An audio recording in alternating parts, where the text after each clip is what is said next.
நாடாளுமன்ற தேர்தலில் அதிமுக சார்பில் போட்டியிடுவதற்கான விருப்ப மனுக்களை அதிமுக நிர்வாகிகள் ஆர்வத்துடன் பெற்றுச் சென்றனர்.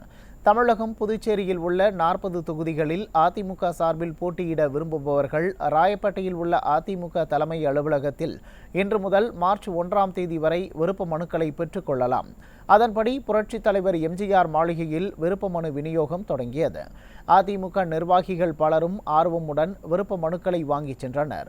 பொது தொகுதியில் போட்டியிட விரும்புபவர்கள் 20,000-ம், தனி தொகுதியில் போட்டியிட விரும்புபவர்கள் 15,000-ம் கட்டணமாக செலுத்தி விருப்ப மனுக்களை பெற்றுக் கொள்ளலாம். இன்றைய தினம் நாடாளுமன்ற தேர்தலுக்கான வேட்புமனு தாக்கல் செய்வதற்கான விண்ணப்பம் இன்று வழங்கப்படுகிறது.